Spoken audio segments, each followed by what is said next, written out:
होत असलेल्या चर्चासत्रामध्ये आपल्या सर्वांचं स्वागत. मी उद्घाटनाच्या चर्चासत्राचे मान्यवर आदरणीय भाईवैद्य अजमल कमाल, न्यायमूर्ती गोखले यांना विनंती करतो कृपया विचारपीठावर यायचं.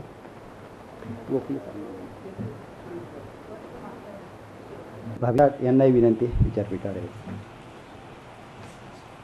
दलवाई यांचा 40वा स्मृतिदिन Hamid Dalwai Islamic research institute आणि साधना साप्ताहिकाच्या वतीने आज हमीद यांच्या ललित आणि वैचारिक साहित्यावरती दिवसभर चर्चासत्र होत आहे. त्याचप्रमाणे हमीद दलवाई यांच्या नावाचा पुरस्कार वितरणाचा समारंभ देखील या सभागृहात होणार आहे. या दिवसभराच्या चर्चासत्रासाठी आलेले विचारपीठावरील आणि विचारपीठासमोरील आपण सारे मान्यवर, आपल्या सर्वांचं मी परत एकदा मनपूर्वक स्वागत करतो. आजच्या पहिल्या सत्रामध्ये आजच्या चर्चासत्राचं आकर्षण आपल्या माननीय अजमल कमाल आणि न्यायमूर्ती हेमंत गोखले यांची भाषणं आपल्यासमोर होणार आहेत. आदरणीय भाईवैद्य या समारंभाचे अध्यक्ष आहेत. साधना साप्ताहिकाचे संपादक, ज्यांच्या कल्पनेतून हे चर्चासत्र या ठिकाणी संपन्न होत आहे, ते विनोद शिरसाट या सुरुवातीच्या कार्यक्रमाचं प्रास्ताविक करणार आहे. मी न्यायमूर्ती गोखलेंना विनंती करतो कृपया त्यांनी विचारपीठावर यावं.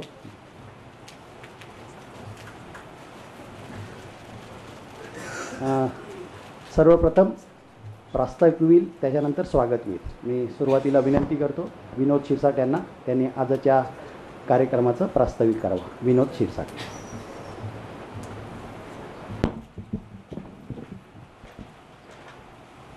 नमस्कार. 1932 जन्म आणि 1977 मृत्यू, असं जेमतेम 45 वर्ष ज्यांना आयुष्य लाभलं ते हमीद दलवाई यांचा आज 40वा स्मृतिदिवस. दलवाईंच्या एकूण कारकिर्दीतला सुरुवातीचा 10 ते 12 वर्षांचा कालखंड हा प्रामुख्याने ललित लेखक, कथा आणि एक कादंबरी आणि काही वैचारिक लेखन अशा स्वरूपाचा होता. आणि नंतरचा 12-15 वर्षांचा कालखंड हा प्रामुख्याने वैचारिक लेखन आणि चळवळी, आंदोलनं याच्या माध्यमातून सामाजिक सुधारणा, म्हणजे सार्वजनिक आयुष्य जर दलवाईंचं 25 वर्षांचं मानलं तर त्यामध्ये ललित वैचारिक लेखन हा पूर्वार्ध आणि उत्तरार्धामध्ये प्रत्यक्ष काम असं आपल्याला दिसतं. दलवाई जर आज हयात असते तर एकूण मुस्लिम सत्यशोधक मंडळाची चळवळ आणि एकूणच समाज सुधारणेचं काम किती पुढे गेलं असतं याच्याबद्दल सतत चर्चा होत आलेली आहे. जे त्यांच्याबरोबर होते त्यांच्याकडून, जे त्यांच्याबरोबर नव्हते त्यांच्याकडूनही, आणि परिघावर असणारे लोकही या दलवाईंच्या कामाच्या विषयी काही मतभिन्नतेसह, काही मर्यादासह पण अतिशय आदराने बोलत असतात.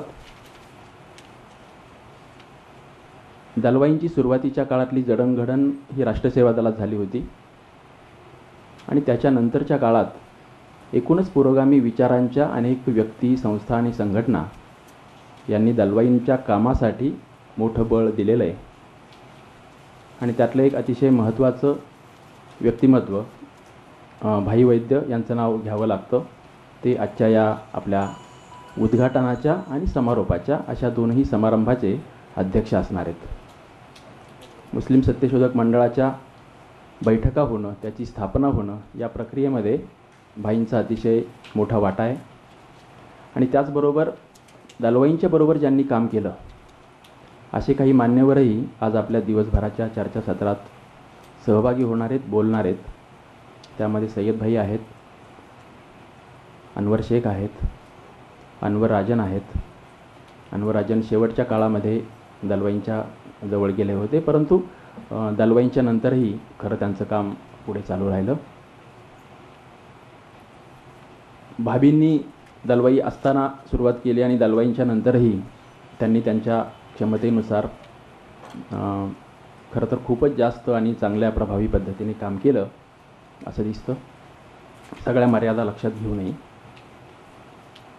अशा या दलवाईंची स्मृती जपणं किंवा त्यांच्या स्मृतीला नव्याने उजाळा देणं हे काम मागच्या 2-1 वर्षामध्ये साधना साप्ताहिकाकडून जरा अधिक प्राधान्याने झालं असं म्हणता येईल. त्याचं कारण महात्मा फुले, हमीद दलवाई आणि डॉक्टर नरेंद्र दाभोलकर ह्या तिघांनीही ज्या प्रकारचं काम केलं ते बघता हा एक प्रकारचा समभुजी त्रिकोण किंवा काटकोन त्रिकोण आहे अशा प्रकारची आमची भावना होती. महात्मा फुल्यांचं सर्व लेखन उपलब्ध आहे. त्यांच्या विचाराने काम करणाऱ्या अनेक संस्था, संघटना, व्यक्ती मोठ्या प्रमाणावर आहेत. डॉक्टर दाभोलकरांचंही लेखन सर्व उपलब्ध आहे आणि त्यांचंही काम पुढे घेऊन जाणारी मोठी संघटना आहे. दलवाईंच्या बाबत दलवाईंच्या विचाराने काम करणारे काही पूर्वीचे, काही आत्ताचे लोक आहेत. महाराष्ट्राच्या कानाकोपऱ्यात विखुरलेले आहेत, छोट्या मोठ्या स्वरूपात काम करत आहेत.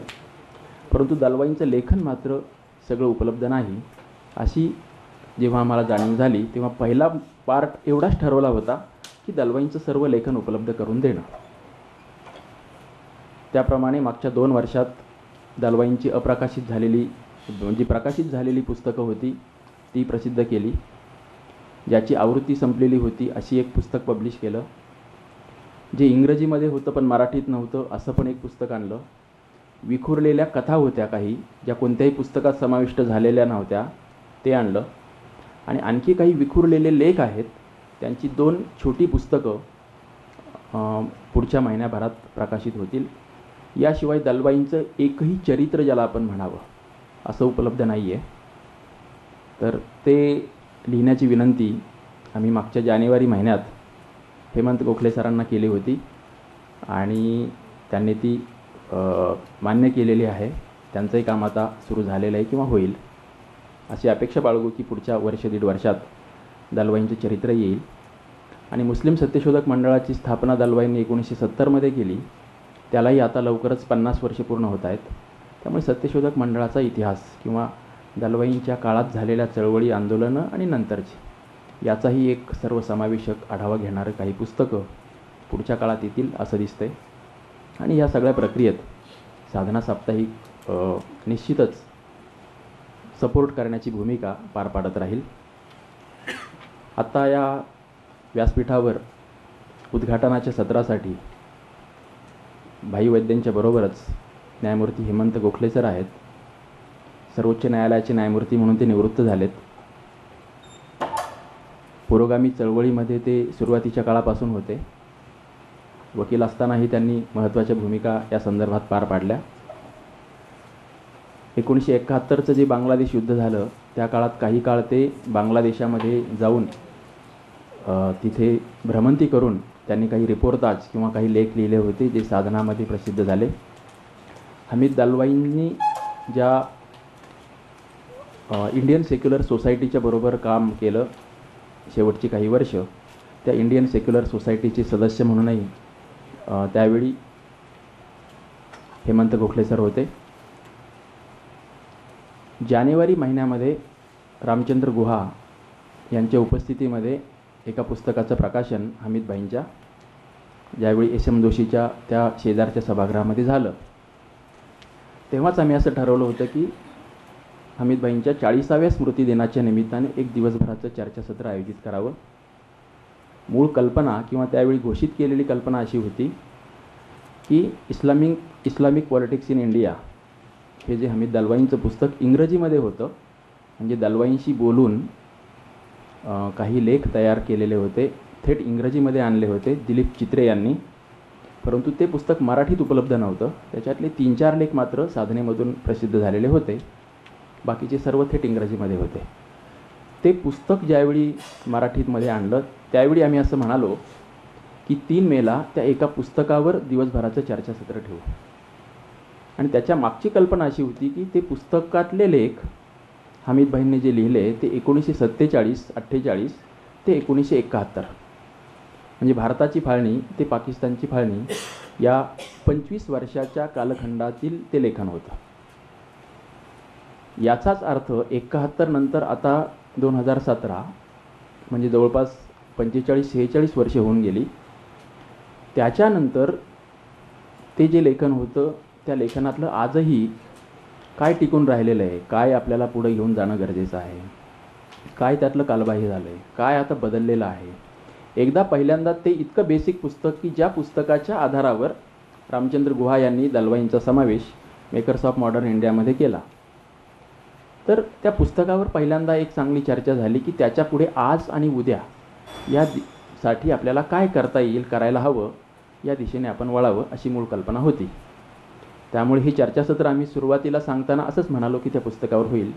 परंतु जसजसं सहभागी होणाऱ्या व्यक्तींशी आम्ही बोलत गेलो तसतसं हे चर्चासत्र अधिकाधिक थोडं फ्लेक्झिबल करायचं ठरलं आणि 40वा स्मृतिदिवस आहे तर एकाच पुस्तकाच्या भोवती केंद्रित न करता तो एकूणच दलवाईंचं ललित आणि वैचारिक लेखन याला तो परिसंवाद त्याच्या असावा. आणि मग पुढे थोडंसं असंही आलं आणखी बोलत असताना मागच्या 2-1 आठवड्यात की जर दलवाईंचं ललित आणि वैचारिक लेखन असं आपण म्हणत असू तर याचाच अर्थ दलवाईंचे विचार काय होते आणि दलवाईंचं कार्य याची आजची कालसुसंगतता आणि त्याच्या पुढे जाण्याची गरज. त्यामुळे जरी आज आपण दलवाईंचं ललित व वैचारिक लेखन असं म्हणत असलो तरी दलवाईंचे विचार व कार्य अशा स्वरूपाचा आजचा हा परिसंवाद आहे. त्यामुळे आपले वक्ते त्यामध्ये स्वातंत्र्य निश्चितच घेऊ शकतील. दिवसभरामध्ये 4 सत्र आहेत. पहिलं सत्र आपण 1.5 तासाचं ठेवलं कारण त्यात प्रास्ताविक, अध्यक्षी, मनोगत वगैरे होईल. पुढची 3ही सत्र 1-1 तासाची आहेत. दुपारी 1च्या अगोदर म्हणजे जेवणापूर्वी 2 सत्र होतील आणि जेवणाच्या नंतर 2 सत्र होतील आणि ती संपली की समारोप हा हमीद दलवाईंच्या स्मृतिप्रित्यर्थ दरवर्षी जो एक पुरस्कार दिला जातो तो दिला जाईल, त्याचाही एक कार्यक्रम होईल. म्हणजे ते समारोपाचं पुरस्कार वितरणाचं सत्र समोर ठेवलं तर आज दिवसभरात आपल्याकडे 5 सत्र आहेत. आत्ताच्या सत्रामध्ये भाई वैद्य अध्यक्षी भाषण करतीलच, परंतु त्याआधी 2 जी भाषणं होणार आहेत त्यामध्ये अजमल कमाल यांच्याविषयी मी पुढच्या सत्रात परत 1-2 मिनिट सांगेल. परंतु आत्ता एवढं सांगितलं पाहिजे की अजमल कमाल यांनी हमीद दलवाईंची इंधन नावाची कादंबरी, जी एकमेव कादंबरी आहे जिचं उर्दूमध्ये भाषांतर केलेलं आहे आणि पाकिस्तानात ते प्रसिद्ध केलेलं आहे. अजमल कमाल हे पाकिस्तानामध्ये आज या नावाचं त्रैमासिक चालवतात, ज्याच्यामध्ये अर्थातच पुरोगामी विचाराचं साहित्य प्रसिद्ध केलं जातं. सिटी प्रेस नावाची प्रकाशन संस्थाही चालवतात. शिक्षणाने ते इंजिनियर आहेत, परंतु लेखन आणि संपादन, प्रकाशन ह्या क्षेत्रामध्ये गेली ते 2-2.5 दशकं काम करत आहेत. आणि आत्ता या टप्प्यावर भारतामध्ये ते 1982 पासून अधूनमधून येत राहिलेले आहेत. परंतु आत्ता सध्या ते दिल्लीच्या सार्क विद्यापीठामध्ये, म्हणजे सार्कमधले जे 7-8 देश आहेत तिथले सर्व स्टुडंट्स त्या विद्यापीठामध्ये आहेत, तर तिथे सध्या ते PhDचं काम करत आहेत. साधनेमध्ये संकल्प गुर्जर नावाचा आमचा एक तरुण मित्र अतिशय नियमितपणे लिहितो आणि तोही सार्कमध्ये PhD करतो. त्यामुळे त्याच्याकडून आम्हाला एक 3-1 महिन्यापूर्वी जेव्हा हे कळलं की अजमल कमाल यांनी इंधनचा अनुवाद उर्दूमध्ये केला आहे आणि पाकिस्तानात तो प्रसिद्ध केला आहे 2003-04च्या दरम्यान, तेव्हा आम्ही असं सांगितलं होतं की आपण त्यांची एक मुलाखत घेऊ इंधनचा अनुवाद करताना. ती मुलाखतही घेतली आणि ती आज जो अंक प्रसिद्ध होईल त्या साधनेच्या अंकामध्ये अतिशय विस्तृत मुलाखत आहे इंधन आणि आम्ही. आणि मग पुढच्या टप्प्यावर जेव्हा हे चर्चासत्र ठरत होतं तेव्हा मग अशी विनंती केली की तुम्ही इंधन आणि आम्ही या विषयावर जर बोललात तर ते फार लोकांना आवडेल. त्यांनी जेव्हा होकार दिला तेव्हा मी आणखी एक विनंती केली की तुम्ही आता दिल्लीवरून जर येणारच आहात तर एकच भाषण करण्यापेक्षा आणखी एक भाषण केलं तर जास्त योग्य राहील. म्हणून मग आम्ही इस्लामिक पॉलिटिक्स इन इंडिया या विषयावरचं पुस्तक त्यांना दिलं, जे इंग्रजीमध्ये आहे आणि मराठीमध्ये आत्ता आलं. आणि मग त्याही पुस्तकावर त्यांनी बोलावं. त्यामुळे आत्ता ते इंधनवर बोलतील आणि नंतर पुढच्या सत्रात मुस्लिम पॉलिटिक्स इन इंडियावर बोलतील. त्यामुळे अजमल कमाल आणि हेमंत गोखले सर यांची 2 भाषणं होतील. अध्यक्षीय भाषण भाई वैद्य करतील. असं सत्र आपलं आत्ता 11 वाजलेत. आपण असं धरून चालू की 12 वाजून 10 मिनिटापर्यंत हे पहिलं सत्र संपलं तर पुढचं 1 तासाचं सत्र आहे ते आपण 1 वाजून 10 मिनिटापर्यंत ते संपवू शकू. भावी समारोपाच्या सत्रात बोलणार आहेत. पण आत्ता मी त्यांना अशी विनंती करेन की विचारपीठावरच्या या 3ही मान्यवरांचं फूल आणि पुस्तकं देऊन स्वागत करा. सर्वप्रथम अध्यक्ष भाई वैद्य.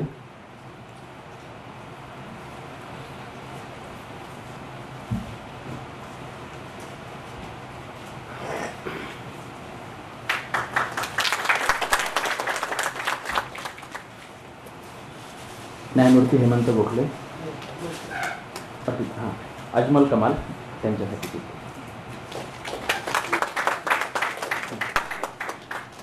न्यायमूर्ती हेमंत गोखले.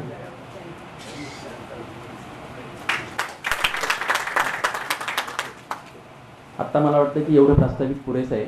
आपली दिवसभराची 4-5ही सत्र वेळेवर सुरू होतील. 5 ते 10 मिनिटं लेट, त्यापेक्षा फार उशीर करायला नको. कारण मग पुढचा जो कार्यक्रम आहे 4:30 ते 5:30 ज्याच्यामध्ये पुरस्कार वितरण समारंभ होईल तो संपला की त्यानंतर मुस्लिम सत्यशोधक मंडळाच्या वतीने आणखी एक कार्यक्रम शेजारच्या सभागृहामध्ये होणार आहे. त्याची वेळ 6ची आहे.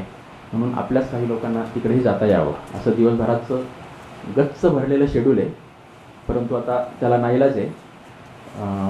सगळ्यांनाच फार विस्तृत बोलता येईल असं नाही, परंतु एक एक दालनं आपण खुली करावी. आणि हे काही चर्चासत्राची हे काही अखेरचं नाही आहे. अशा प्रकारची अनेक चर्चासत्र आपण घेऊ. आणि दलवाईंच्या 40व्या स्मृतिदिनाच्या नंतर पुढच्या टप्प्यावर आपण जी चर्चासत्र, जे विषय, जे लेखन करणार आहोत ते सगळं एकूण आज आणि उद्या याच्या संदर्भात करण्याकडे अधिक लक्ष केंद्रित करू. त्यासाठी इस्लामिक रिसर्च इन्स्टिट्यूट हमीद भाईंच्या नावाने जी काम करते किंवा मुस्लिम सत्यशोधक मंडळ, अन्य वेगवेगळ्या संस्था, संघटना, ह्या सर्वांना साधना आपल्या क्षमतेनुसार योग्य ती मदत करत राहील. धन्यवाद. धन्यवाद विनोद जी. मैं इसके बाद रिक्वेस्ट करूंगा अजमल कमाल जी से कि वो अपनी बात रखें ईंधन का ट्रांसलेशन करते हुए. आप यहाँ आ सकते हैं या वैसे उधर से भी बात कर सकते हैं.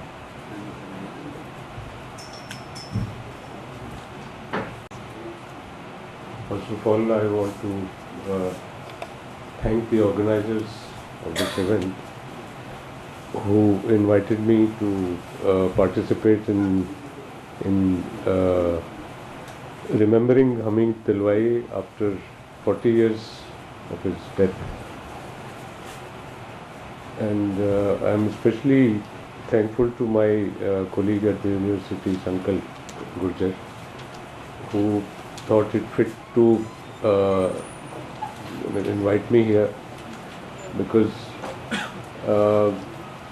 an outsider's view maybe is always interesting and sometimes it can be useful. So I don't know whether it will be useful for you, but it certainly is very useful for me to be here, because there are people who are active in fields like journalism and law and social work, and what I begin to think is that there is a vast gap of intimate knowledge about the subject that I bring here.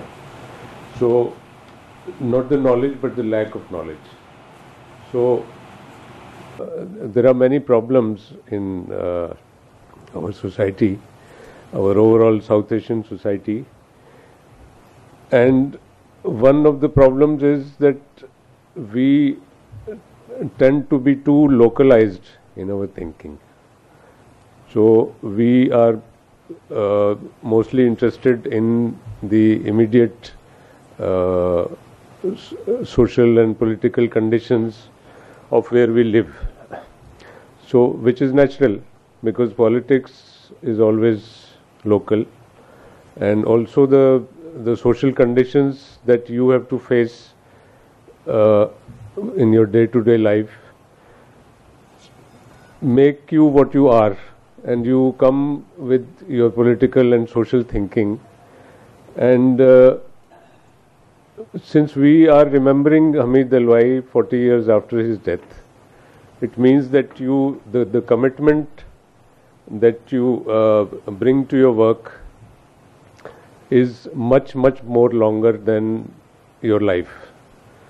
So this is a longer view which gives meaning to our study of Hamid Dalwai's life, for example, because if you think, all of you have gathered here because of what he could do during his lifetime, but reading his work, you can very well sense that he knew that the problems that he was dealing with are much larger to be resolved in his own lifetime. So, but the thing to note is that whatever he could contribute through his social work, through his activism, and through his writings was so significant that people still find him relevant and still want to study what he could achieve in order to decide for themselves what they want to do during their lifetimes. So I bring this this lack of knowledge, and I would say that I have perceived a certain lack of interest and curiosity in the community that I come from, which is the basically North Indian Urdu-speaking community. So if you look at the larger picture of the subcontinent with respect to the Muslim communities, you would have to realize that it's a very diverse community, and it's not one community actually. It is a conglomeration of many communities who are living in different parts of South Asia, and they speak more than a dozen languages. So, but the view that is prevalent in our part of this community is very much limited to North India. So one problem that I have identified is our North India centric view. The other thing is the linguistic limitation that we, the North Indian and Pakistani Muslims, we are limited generally in our thinking to the writings that appear in Urdu. So which makes our vision quite limited. And so what I actually decided when I launched my magazine, which is called Aaj. So Aaj, like in many other languages of South Asia, it means today in Urdu as well. And in order to define what is our today, I decided to make it a little open to other languages, to other parts of the world, and we started by publishing a lot of translations. So because I wanted to approach readers like myself who were interested in what is being written in other languages. So we launched it, I started it in 1981, but it could not continue. It was only once that it was published. But in 1989, we made it into a quarterly literary journal. and since then we have been publishing translations from many parts of the world, like Latin America, like Asia, and Europe and Africa, Middle East. So we wanted to actually see how people living in different areas can communicate their lives with us, so that we could concentrate more on our own lives, which are more local.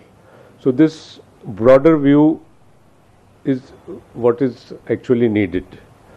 So now Hamid Dalwai wrote all his life in Marathi, and that is how he wanted to bring the vision that he had to his own readers, who were Marathi readers. So, but it is our job to actually see what he had to say, because he was talking not only about Maharashtra, but also about the overall situation initially in two countries, which is India and Pakistan. Later it became three countries: Bangladesh, India and Pakistan. So we have to include his vision to what our understanding is, so that we can have a larger picture in our mind, so that when we decide to devote our life to some cause, whether it is literature, whether it is journalism, whatever, because people who are remembering Hamid Dalwai, most of them actually want to do something for the society that they work in. So they want to live not like animals who just survive and they die. They want to contribute something to the world. They want to develop a vision of what the conditions are, and they want to devote their own time and talent to make a positive contribution. So since we are remembering him after 40 years, it shows that what he was able to contribute to the world during his very short time that he had at his disposal is significant enough. And actually it produces two very important feelings within an individual. One is that the urgency of whatever you want to know about the world around you. You have very limited time to find all the valuable ideas that are there, that are propagated by people like Hamid Dalwai, like other very respected writers and thinkers. And on the other hand, you have to make a very sad realization that whatever you will contribute will not have any immediate effect. So it is not possible to expect, or it is not advisable to expect, that you will see the fruits of your work during your lifetime, because human life is very short and societies change in a very slow manner. So, but it doesn't mean that we have to stop working, because this is something which what was the motivation of Hamid Dalwai when he started his career as a social activist, as a writer?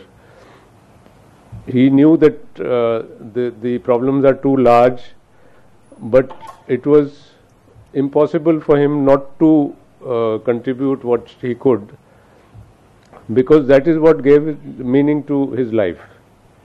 So the meaning that he chose to give to his life is something which is valuable. So when I came across the English translation of his novel Indhan, it was done by Dilip Chitre, and I had the honor of meeting him also some years ago in Pune. And so I was very impressed, not only because of my interest in a particular area and the human life that is there, and the kind of interaction between characters, between communities. So that was one thing, which is more of a social or anthropological interest. But it struck me as a very fine piece of art. So he was able to develop characters, their tensions, their interactions in such a beautiful manner that I decided to bring it to the readers of my magazine. So while translating it, we used the original Marathi text and the English translation and the Hindi translation also.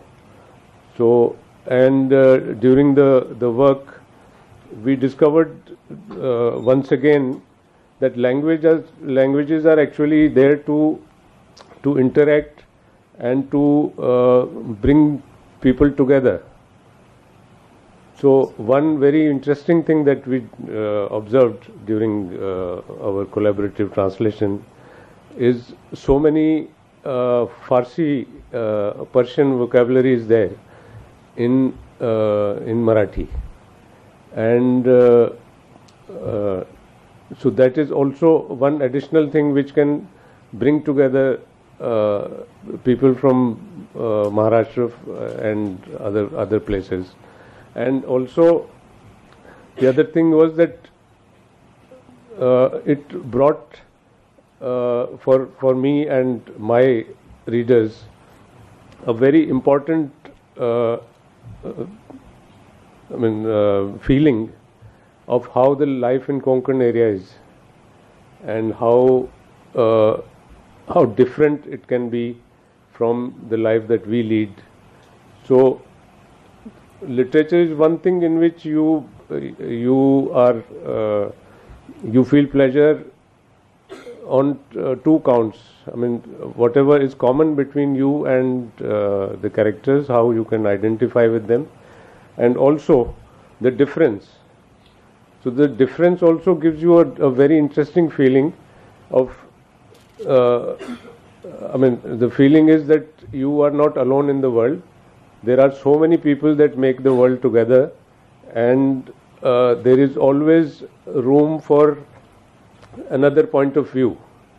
So there is always a possibility of discovering something which you had never thought of when you come across literature from another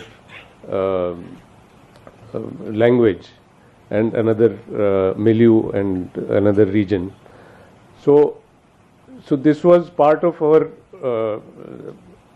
own effort, a small effort to bring out literature from different languages to the readers of Urdu, and I intend to publish translations of other works by Hamid Dalwai, for example, his stories, which have not been translated into Urdu as yet.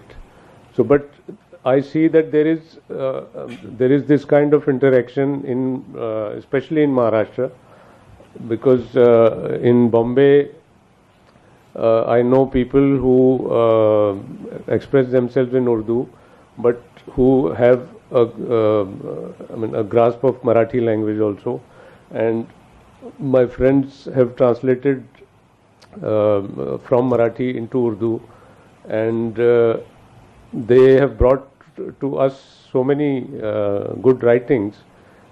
And for example, the Dalit stories have been translated. Many Dalit poets' work has been translated. So there is room for much more of this kind of work, so that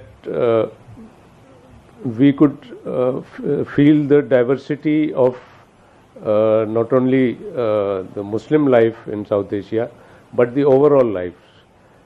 And we could work together, and we could use all these differences of religion and caste and language and area and geography to actually bring us together instead of cutting us from each other. So, and I know that this is possible because I have been working with this view for the last 28 years continuously, and I know that languages and these cultural differences are actually there to bring us together and not take us away from each other. So this is what I have learned from my experience of reading and translating Hamid Dalwai, and I know that because every time it is mentioned, it increases the respect that I have for the person of Hamid Dalwai, and also his translator Dilip Chitre, and all these people are actually the best thing that this world has produced. For me, this is what makes the world worth living in. So they are the people who devote their life to some kind of cause which is very close to their heart, and they just do their work and they go away, and we are there to learn from their work and to remember them and to decide about ourselves what we want to give the world before we leave it. Thank you.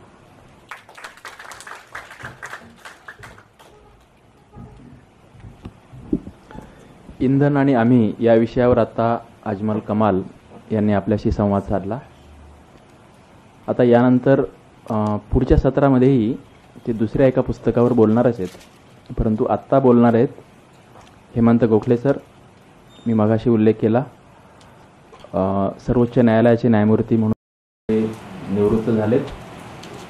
त्यांना काय विषय द्यावा बोलण्यासाठी असा मी महिनाभरापूर्वी भाई वैद्यांच्याकडे राजू आणि मी गेलो किंवा विचारलं, तर भाई असं म्हणाले की एकूण सध्याचा काळ बघता भारतीय संविधानामध्ये वेगवेगळ्या किंवा एकूणच धर्माच्या संदर्भात काय भूमिका घेतलेली आहे किंवा आपलं संविधान काय सांगतं हे आपण एका न्यायमूर्तीच्याच तोंडून ऐकलं तर कदाचित ते जास्त ऑथेंटिक असेल. आणि जेव्हा गोखले सरांच्या समोर आम्ही हा प्रस्ताव ठेवला तेव्हा त्यांनी क्षणातच हा प्रस्ताव मान्य केला. याचाच अर्थ या विषयाचं महत्त्व इतकं आहे असं त्यांना वाटतं. मी विनंती करतो गोखले सरांना त्यांनी आपलं भाषण करावं.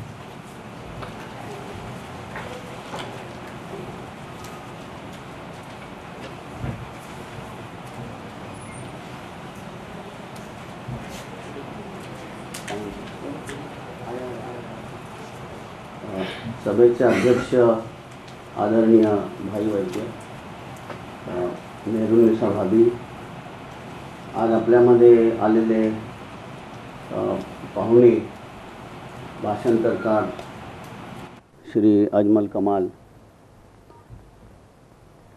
आणि मित्रांनो, विनोद शिरसाठे सततच काही ना काहीतरी निरनिराळ्या लेखक आणि वक्त्यांकडून काम करून घेण्यात लागलेले असतात आणि त्या ह्याच्यातच त्यांनी मला आधी ह्या विषयावरती बोलायला सांगितलेलं आहे.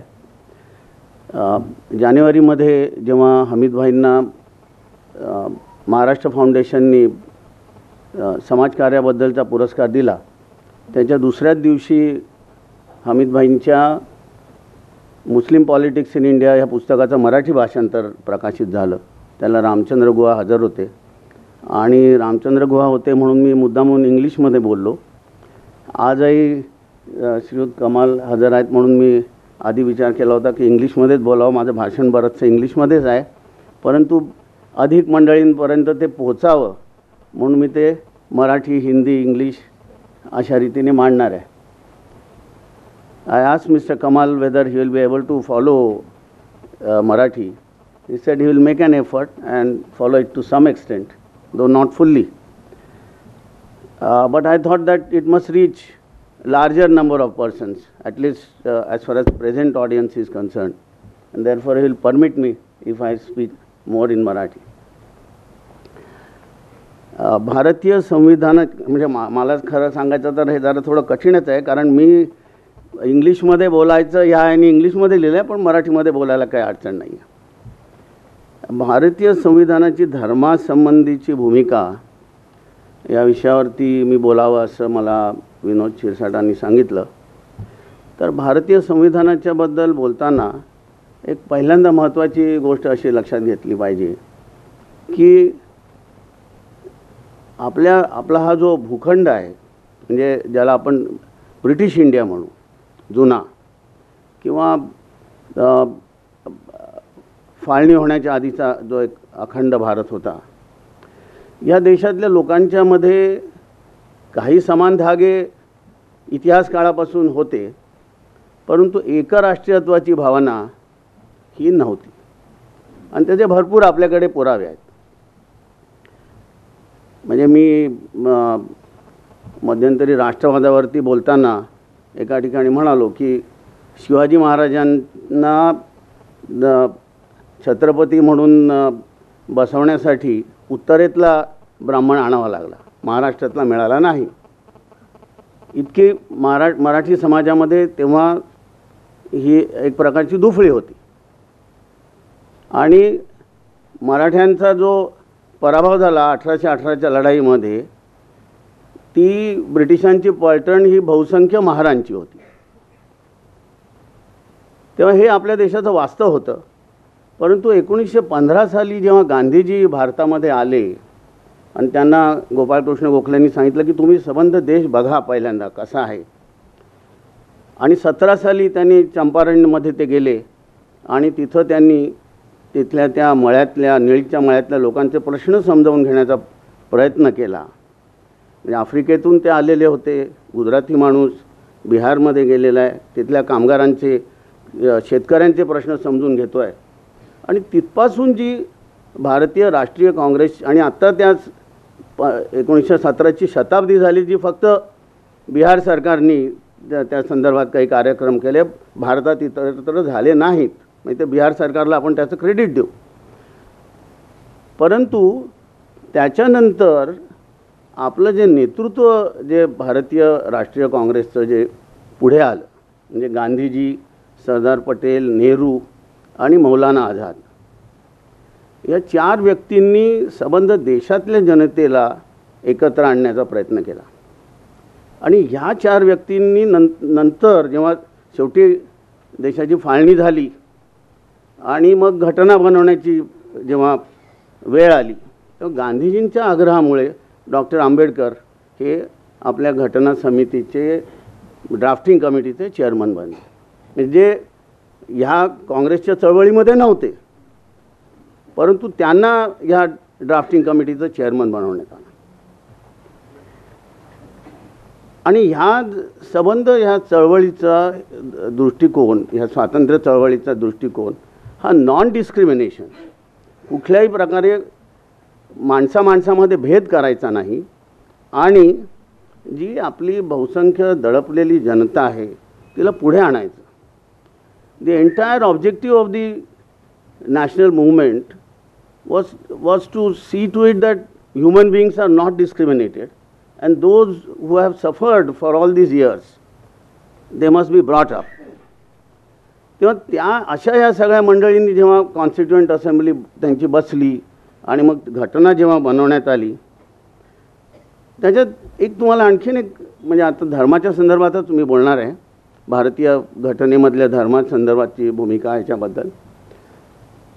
26 मार्च 1940ला लाहोर इथं मुस्लिम लीगने पाकिस्तानचा ठराव केला. म्हणजे पश्चिमेकडचा आज जो पाकिस्तान तो आहे आणि पूर्वेकडच्या भारताचे काही प्रांत यांचं वेगळं प्रांत, यांचा एक वेगळा देश करण्यात यावा अशा प्रकारची जिन्नांच्या नेतृत्वाखाली 40 साली. आणि हे सांगण्याचं महत्त्व अशासाठी की आंबेडकर हे एकच असे गृहस्थ होते की ज्यांनी ते समजून घेण्याचा प्रयत्न केला आणि त्यांनी त्यावेळेला पाकिस्तानवर पार्टिशन ऑफ इंडिया हा डिसेंबर 40मध्ये ग्रंथ लिहिला, त्याची 45 साली पुन्हा रिव्हाइज आवृत्ती काढली.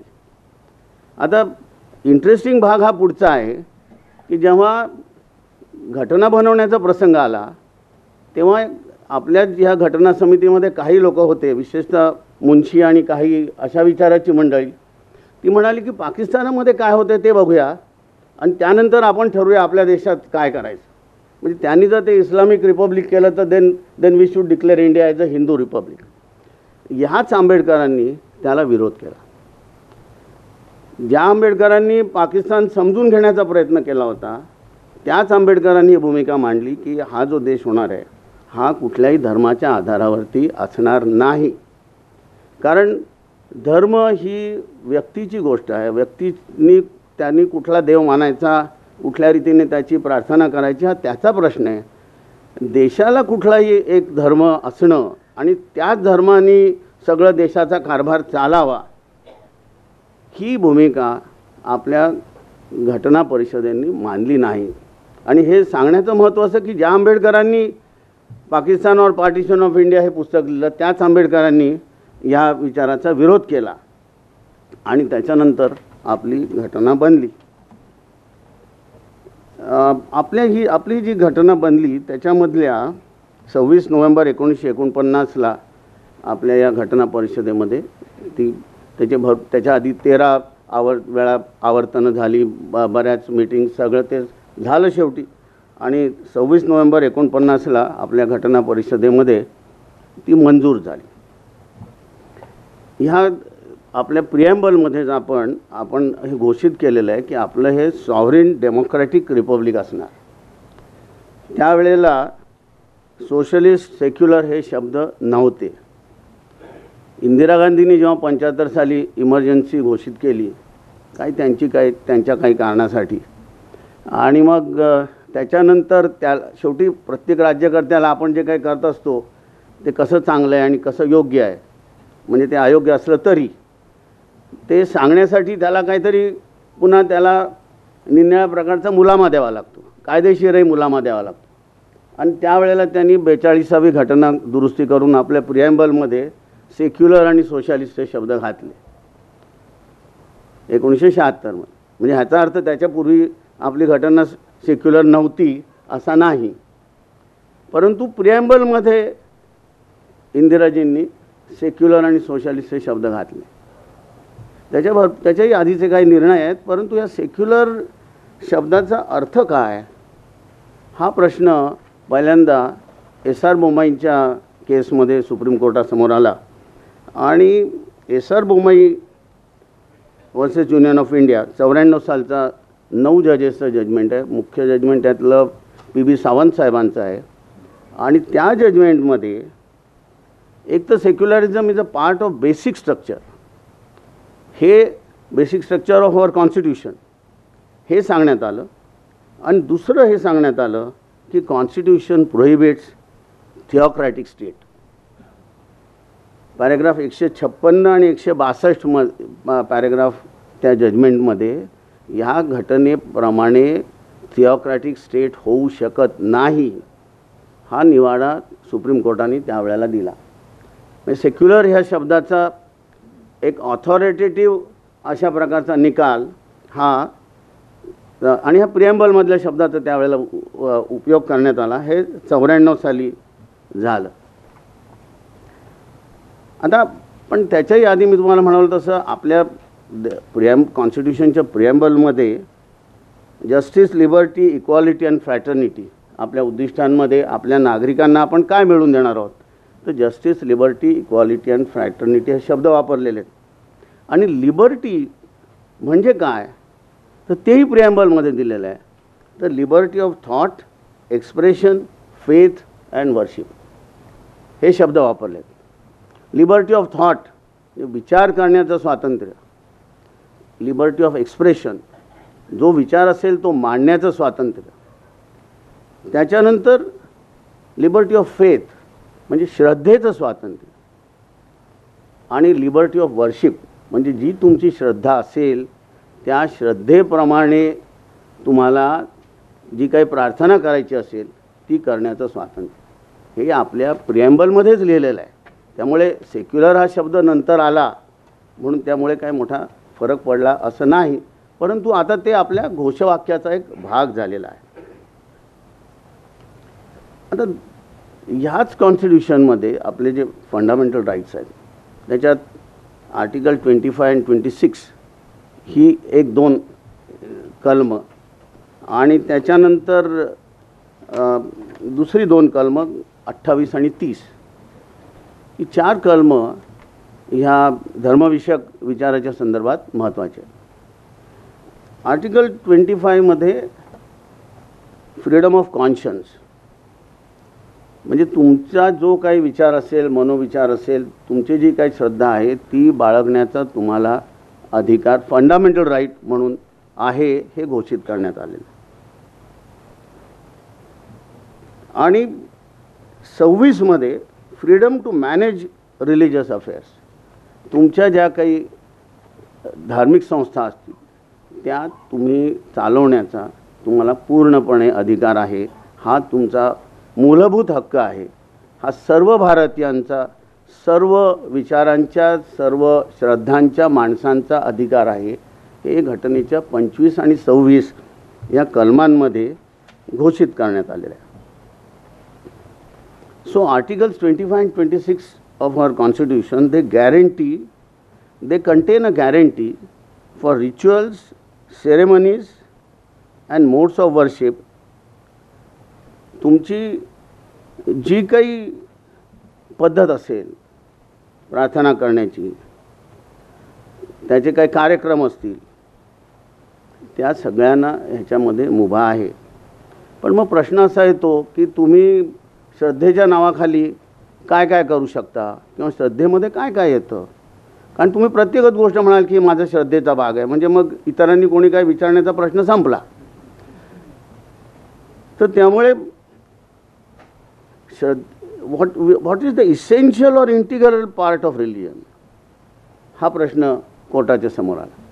आणि हा प्रश्न Acharya Jagadishwaranand Avadhut, commissioner of police Calcutta versus Acharya Jagadishwaranand Avadhut यांच्या केसमध्ये 2004 साली आला.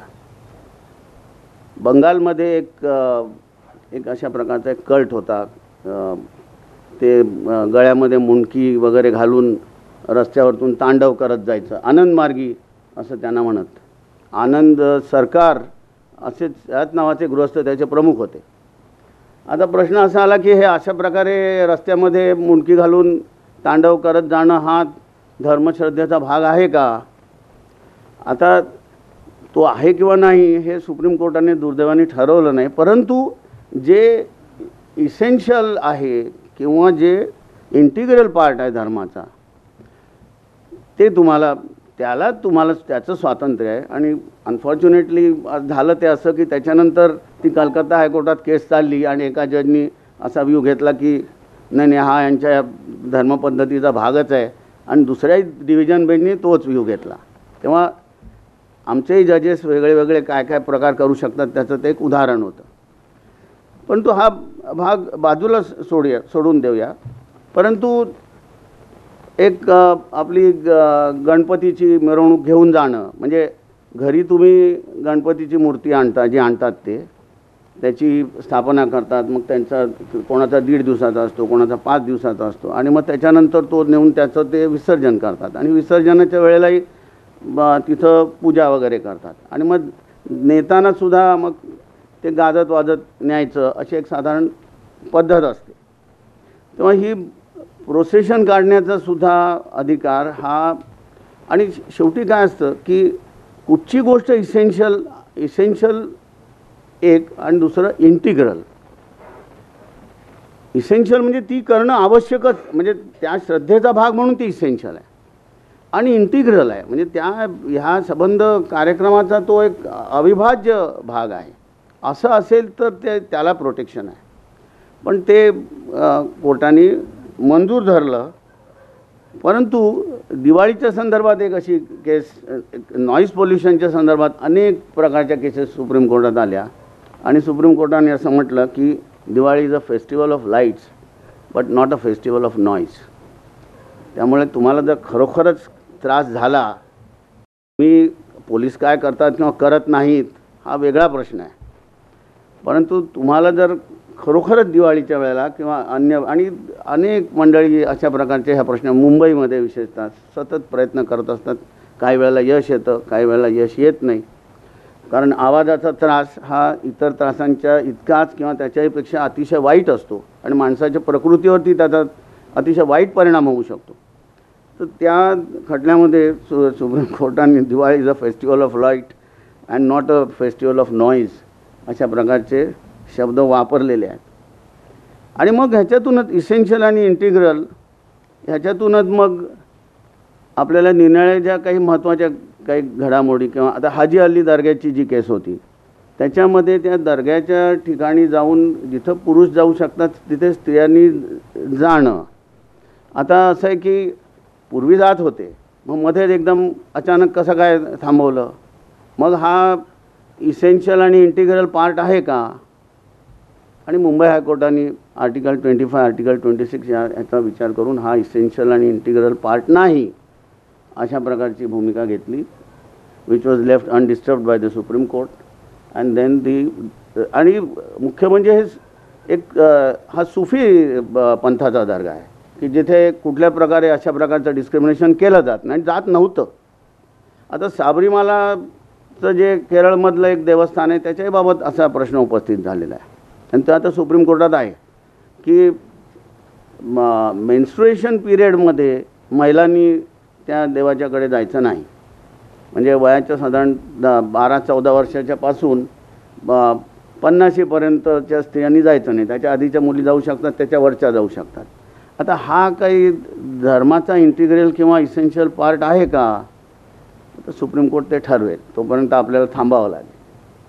पण ह्या अशा प्रकारच्या केसेस आर्टिकल 25 आणि आर्टिकल 26 हे जे आपल्याला धर्मस्वातंत्र्य जे मिळालं आहे त्याच्या संदर्भामध्ये आलेलं आहे. एक दुसरं महत्त्वाचं असं की हे जे फ्रीडम ऑफ कॉन्शियन्स आणि हे जे मिळालेलं आहे त्या ह्याच्यामध्ये आणखीन 3 शब्द वापरलेले आहेत. आणखीन बरीच त्याची कलम आहेत, पण शेवटी एक वेळेच्या मर्यादेच्या दृष्टिकोनातून आणि अधिक सुलभ पद्धतीने मांडता यावं म्हणून मी महत्त्वाचा भाग I am just concentrating on the important part of it. हे सगळं जे आहे हे subject to public order, morality and health हेही शब्द त्या आर्टिकलमध्ये वापरण्यात आले. Public order, morality and health. म्हणजे क्रिमिनल इन्व्हेस्टिगेशन करायचं असेल, एखाद्या माणसाचा किंवा एखाद्या बाईचा गैरपद्धतीने मृत्यू झालेला आहे आणि तिला किंवा त्याला हे कबरीमध्ये पुरण्यात आलेलं आहे. आता त्या व्यक्तीला कबरीमध्ये पुरणं हा आमच्या धर्मश्रद्धेचा भाग आहे, परंतु त्या व्यक्तीचा खून झालेला आहे. अशा प्रकारची जर परिस्थिती उत्पन्न झाली तर ती कबर उघडायची की नाही उघडायची? तुम्ही साबित कसं करणार? त्याच्यात ती जी बॉडी आहे त्या मृत व्यक्तीची ती कोर्टाला बघावी लागेल. आणि Gulam Abbas versus state of UP 83 सालचं सुप्रीम कोर्टाचं जजमेंट आहे ज्याच्यामध्ये opening of grave for investigation, criminal investigation is permitted अशा प्रकारचा निर्णय देण्यात आलेला आहे. शेवटी तुम्हाला न्यायप्रक्रियेसाठी या अशी गोष्ट करणं आवश्यक असणार तर ती करायला पाहिजे. मग आत्ता एक रिसेंटली अलाहाबाद हायकोर्टचं जजमेंट आले की एका चर्चची प्रॉपर्टी होती आणि जी पब्लिक बेनिफिटसाठी टेक ओव्हर करणं आवश्यक होतं. अलाहाबाद हायकोर्टाने म्हटले की ते करणं रास्त राहील.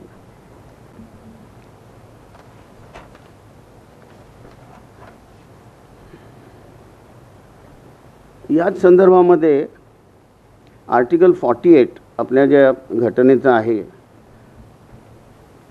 घटना जेव्हा बनली त्यावेळेला काही कलमं ही तुमची मूलभूत हक्क म्हणून ठरली आणि काही डिरेक्टिव्ह प्रिन्सिपल्स की ह्या उद्दिष्टासाठी सरकारने काम करावं.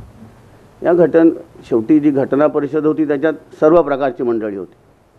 तेव्हा गोहत्या बंदी करावी अशा प्रकारचा विचार काही मंडळींनी घटना परिषदेमध्ये मांडला आणि त्याला पूर्व भारतामधल्या प्रतिनिधींनी विरोध केला. ते म्हणाले आम्ही सगळे मांसाहारी आहोत आणि आम्हाला हे खाणं काही त्याच्यात काही गैर वाटत नाही. आणि मग त्याचा कॉम्प्रोमाइज फॉर्म्युला म्हणून आर्टिकल 48 जे बनलं त्याच्यामध्ये अशा प्रकारची भाषा वापरण्यात आली की state will endeavour to see to it that there is proper animal husbandry and will also endeavor for protection of cows and for banning of cow slaughter, cow and calf. आता त्याच्यानंतर अनेक वर्ष काही ह्याच्याबद्दलचे कायदे झाले नव्हते, परंतु नंतर झाले, गुजरातमध्ये झाले, महाराष्ट्रात झाले. परंतु असा कायदा झाला म्हणून कोणी दुसऱ्याला पकडू शकतं का की बाबा तू गाय घेऊन चालला आहेस आणि तू तिला मारायला चाललेला आहेस? म्हणजे हे मीच ठरवायचं की तू घेऊन चाललेला प्राणी हा तू बेकायदेशीररित्या घेऊन चाललेला आहेस आणि पोलीस बिलीस वगैरे सगळे बाजूला ठेवून मी सबंधपणे कायदा हातात घ्यायचा. हे आत्तापर्यंत आपल्या देशात झालेलं नव्हतं, जे आता गेल्या वर्षभरात सुरू झालेलं आहे. आणि ह्याच्यामधल्या 2 घटना म्हणजे भरपूर ठिकाणी हे प्रकार झालेले आहेत. म्हणजे आता नुकतंच राजस्थानमध्ये तो पहलू खान म्हणून माणूस मारला गेला, आसाममध्ये प्रकार झालेले आहेत. महाराष्ट्रामध्ये पुणे जिल्ह्यामध्ये जाणाऱ्या वाहनांना पकडून त्याच्यात कुठल्या प्रकारचे कुठले प्राणी आहेत आणि कशासाठी नेण्यात येत आहेत हे पुणे आणि अमरावती जिल्ह्यामध्ये ह्या घटना झालेल्या आहेत आणि पोलिसांनी त्याच्यामध्ये फार मर्यादितरित्या कारवाई केलेली आहे. पण ह्याच्यातल्या 2 घटना म्हणजे पहलू खानचा मृत्यू ही तर अत्यंत वाईट गोष्ट आहे, परंतु उना इथे गुजरातमध्ये झालेली घटना आणि नुकतीच जम्मूमध्ये झालेली घटना हे अत्यंत निंदनीय आहे. उना इथे 4 दलित मुलांना ते मेलेल्या गायीची कातडी काढतात किंवा काय अशा प्रकारच्या इश्यूवरून त्यांना चापकाने मारण्यात आलं, त्याचा व्हिडिओ काढण्यात आला आणि तो सर्वत्र दाखवण्यात आला. आणि जम्मू इथे एका भटक्या जमातीच्या काही स्त्रिया त्या भटक्याच होत्या, मुस्लिम होत्या, टेम्पोमधून काही जनावरं नेत होत्या. तर त्या टेम्पोवरती त्या बायकांवरती हल्ले करण्यात आले आणि त्यांच्यावरती ज्यांनी कृती केली त्या पोलिसांच्यावरती हल्ले करण्यात आले. आणि उत्तर प्रदेशमध्ये हे 2 सहारनपूर आणि आग्रा ह्या 2 जिल्ह्यांमध्ये झालेले.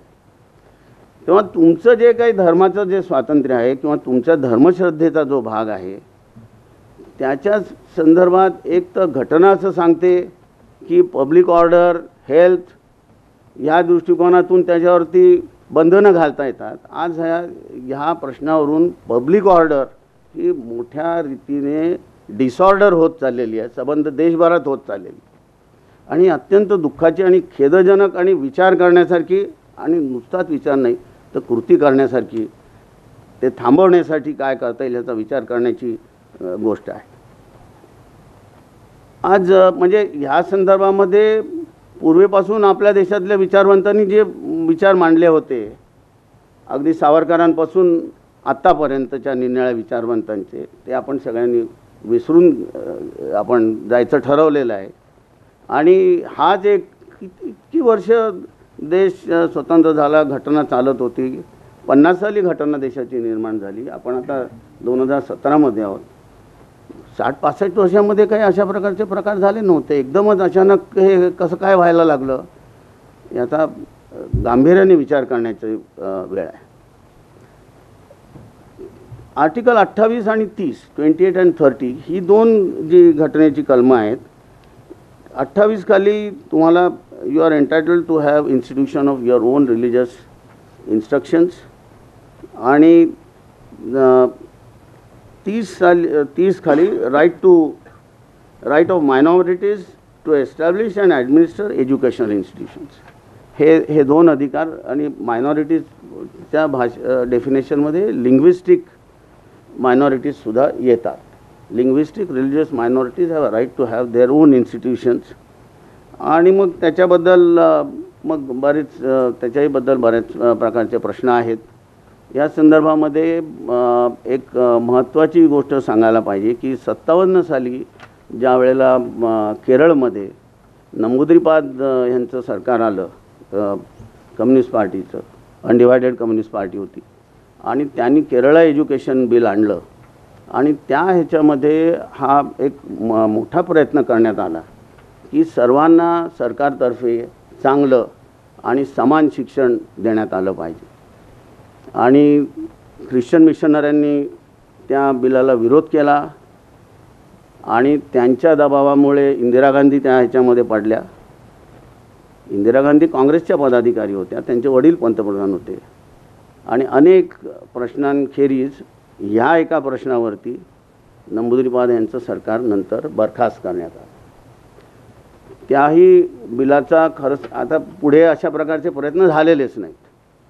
आणि आता एका बाजूला हे बरोबर आहे की धार्मिक स्वातंत्र्य, इन्स्ट्रक्शन्स देण्याचं हे सगळं असलं पाहिजे, परंतु ह्या संबंध ह्याच्यामध्ये विशेषतः मुस्लिम समाजाच्या बाबतीमध्ये आपली एक परंपरा, आपली पद्धत, कुराणाचा अभ्यास हा टिकवण्यासाठी आपल्या मुलांना ते यावं याच्यासाठी मदरशामध्ये पाठवायचं. आणि मग कित्येक अर्थात असे पण असतात की जे मदरशामध्ये पाठवतात आणि रेग्युलर शाळांमध्ये पण पाठवतात, परंतु मदरशामध्ये जे शिक्षण दिलं जातं ते अत्यंत निकृष्ट आणि वाईट असतं. त्या शिक्षणामध्ये आधुनिक विचार, विषय, हे विज्ञान, गणित या प्रकारच्या गोष्टींचा काहीही संबंध नसतो. And because Mr. Kamal is from Pakistan, I may point out that recently there has been a survey of education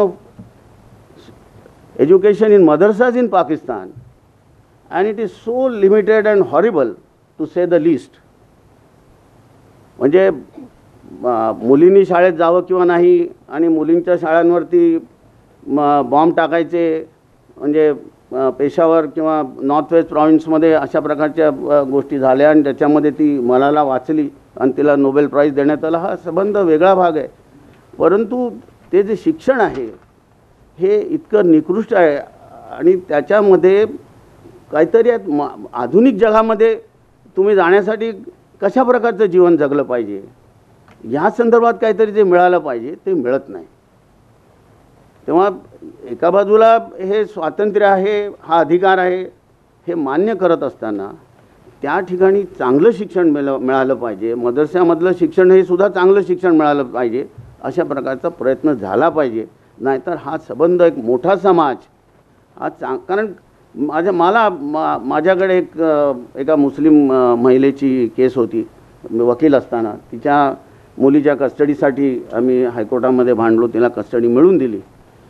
पण तिची मुलगी आणि तिच्या भावाची मुलं ही सकाळी उठून ती मदरशामध्ये जायची, 7 वाजता जायचं, तिथे 2-3 तास घालवायचे, पुन्हा दुपारी रेग्युलर शाळेमध्ये जायचं. म्हणजे ह्या मुलांचा इतका वेळ त्या संबंध ह्याच्यामध्ये जात असायचा आणि त्यातलं काय त्यांना शिक्षण किंवा काय ज्ञान मिळत असेल, कल्पना, आणि ते जे शिकवणारे असतात, जे मौलवी असतात किंवा कोणी जे असतात, ते सुद्धा इतक्या मर्यादित कुवतीचे आणि त्यांची समजही कुराणाची इतकी मर्यादित असते, कुराणाची आणि एकूणही गोष्टींची. याच्याबद्दल मुस्लिम समाजातल्या व्यक्तींनी स्पष्टपणे बोलण्याची आवश्यकता आहे. आज एक वेगळा विषमतेचा प्रश्न हा इंग्रजी माध्यमामुळे निर्माण झालेला आहे. असे आज सगळ्यांनाच वाटतं की आपल्या मुलांनी इंग्लिश शाळेमध्ये जावं आणि मग त्या शाळा या बऱ्याचशा मोठ्या शहरांमध्ये ह्या चर्चशी जुळलेल्या असतात. या चर्चमध्ये सुद्धा, चर्चच्या शाळांमधून जे शिक्षण दिलं जातं त्याच्यामध्ये सुद्धा त्यांच्या धर्माच्या अनुषंगाने काही शिक्षण दिलं जातंच. आणि मग ते कायद्याने जरी लिहिलेलं असलं की ते इतरांसाठी बंधनकारक नाही, तरी ते शिकावंच लागतं. पण निदान एवढं तरी आहे की तिथे जे शिक्षण दिलं जातं ते जे काही आधुनिक शिक्षण आहे त्याच्याशी विसंगत नसतं.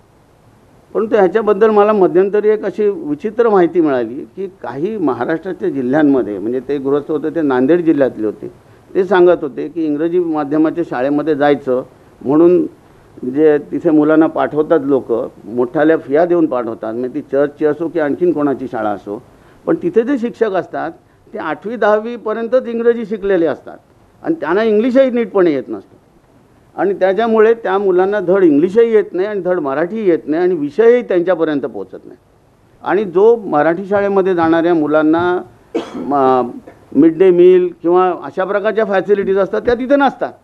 म्हणजे हे सगळं सोडून भरपूर फी देऊन त्या शाळेत पाठवायचं आणि तिथं काहीही शिक्षण मिळायचं नाही, अशा प्रकारची परिस्थिती असते. तेव्हा आर्टिकल 28 आणि 30 ह्याच्या खाली हे जे सगळे जे अधिकार मिळाले ते एका बाजूला ते योग्यच आहेत, काही कोणी अयोग्य आहे असं म्हणत नाही आहे, परंतु त्याचा जो वापर होतो आहे, त्याचा जो गैरवापर होतो आहे, याचासुद्धा विचार करायला पाहिजे. तर धर्म आणि निवडणूक हा एक आणखीन एक भाग आहे भारतीय घटनेसंदर्भात बोलताना. आणि अगदी नुकतंच अभिराम सिंग वर्सेस CD कुमाचन या गेल्या 6-8 महिन्यामध्ये सुप्रीम कोर्टाचा 4-3 असा निकाल आलेला आहे की म्हणजे खरं म्हणजे 4-3 होण्याची काही गरज, पण ते 4-3 झाले ते एका वेगळ्या विषयावरती झालेलं आहे की धर्माचा निवडणुकीच्या ह्याच्यात वापर करावा की नाही, करू नये हे सगळ्यांचंच मत आहे. परंतु ज्यांनी मतं द्यायची त्यांच्याही संदर्भामध्ये हे एक्सटेंड करायचं का ह्याच्यावरती तो मतभेद झाला आहे. परंतु ह्या संदर्भामध्ये बोलताना मला 1966 सालच्या आणि ह्या ह्याच्यात त्या निकालाचा पुनर्विचार करायला पाहिजे होता जो सुप्रीम कोर्टाकडून झालेला नाही.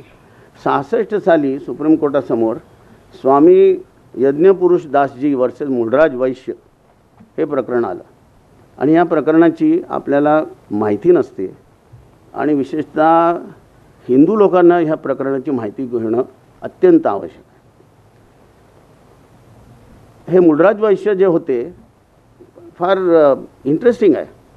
हे मुळराज वैश्य जे होते हे सरदार पटेलांचे अनुयायी होते आणि सरदार पटेलांच्या निधनानंतर त्यांच्या जागी त्यांना लोकसभेमध्ये निवडून पाठवण्यात आलेलं होतं. ते शेड्यूल कास्टचे होते. आणि त्याच्याही आधीची गोष्ट सांगतो की स्वातंत्र्याच्या आधी म्हणजे साधना साप्ताहिकातर्फे ह्याच्यात सहभाग आहे या कार्यक्रमामध्ये, म्हणून हे सांगणं आवश्यक आहे की साने गुरुजींनी पंढरपूरचं मंदिर त्यावेळेला हरिजन हा शब्द वापरला जात होता, हरिजनांसाठी उघडं करण्यात यावं म्हणून उपोषण केलं. त्या उपोषणाच्या वेळेला काँग्रेसमधल्याच काही मंडळींनी, शंकरराव देव आणि काही मंडळींनी गांधीजींना असं सांगितलं की कशाला आता उपोषण करणार आहे, देश स्वतंत्र होणार आहे, झाल्यानंतर सगळे प्रश्न मिटतील, आपण हे सगळे कायदे करू. गांधीजींनी सुरुवातीला गुरुजींना सांगितलं की तुम्ही थांबवा उपोषण. गुरुजींनी सांगितलं की मी तुमचाच अनुयायी आहे, मी काही उपोषण थांबवणार नाही. मग दुसऱ्या काँग्रेसमधल्या काही लोकांनी म्हणजे दादासाहेब मावळणकर आणि काही मंडळींनी गांधीजींना सांगितलं की हे जे करतायत ते बरोबर आहे, हे तुम्हाला चुकीची संबंध माहिती दिली आहे. गांधीजींनी गुरुजींना आशीर्वाद दिला, त्याच्यानंतर ते मंदिर उघडं झालं. त्याच्यानंतर तेव्हा 48 साली right of Harijans to enter Hindu temples act हा मुंबई राज्याच्या असेंब्लीमध्ये पास झाला. त्यावेळेचं जे मुंबई राज्य होतं त्याच्यात गुजरातचे जिल्हे हा सुद्धा मुंबई राज्याचा भाग होता, तो गुजरातला सुद्धा तो कायदा लागू झाला. स्वामीनारायण पंथाच्या मंदिरांमध्ये हरिजनांना जाण्याची बंदी होती. या मुळराज वैश्यांनी असं जाहीर केलं की मी या अहमदाबादच्या स्वामीनारायण मंदिरामध्ये जाणार. स्वामीनारायण पंथाच्या मंडळींनी अहमदाबादच्या सिव्हिल कोर्टात दावा दाखल केला for a declaration that we are not Hindus and therefore this act does not apply to us. आम्ही हिंदू नाही, त्यामुळे हा कायदा आम्हाला लागत नाही आणि त्यामुळे हरिजनांना आमच्या मंदिरामध्ये येण्याचा हक्क नाही. हा दावा अहमदाबादच्या सिव्हिल कोर्टाने फेटाळून लावला. त्यावेळेला अपील मुंबई हायकोर्टात होतं, मुंबई हायकोर्टाने फेटाळून लावलं. मॅटर सुप्रीम कोर्टापर्यंत गेलं आणि 66 सालचा न्यायमूर्ती गजेंद्र गडकरांचा हा निकाल आहे. आणि तोपर्यंत हिंदू कायद्यात 54-56 साली जे आंबेडकरांनी हिंदू कायद्यामध्ये जे मोठे आंबेडकरांच्या प्रेरणेमुळे, आंबेडकर त्यावेळेला कायदेमंत्री नव्हते, त्यांनी राजीनामा दिला होता. नेहरूंनी ते कायदे केले, पण 54-56 साली जे कायदे केले त्यामुळे हिंदू ह्या संकल्पनेची जी डेफिनेशन करण्यात आली त्याच्यात बौद्ध, जैन, शीख आणि सर्व प्रकार म्हणजे यहुदी, ख्रिश्चन, मुस्लिम सोडून हिंदुस्थानातले सगळे त्याच्यात हिंदू या कन्सेप्टमध्ये आणण्यात आलेले होते. तेव्हा स्वामीनारायणवाले सुद्धा आलेच ना. पण ही एक मोनियर विल्यम्सनी हिंदू धर्माबद्दल मांडलेले विचार, लोकमान्य टिळकांनी मांडलेले विचार, ह्या सगळ्यांचा विचार करून 66 साली सुप्रीम कोर्टाने निकाल दिला की जो मूळराज वैश्य म्हणतोय तो त्याचा अधिकार आहे.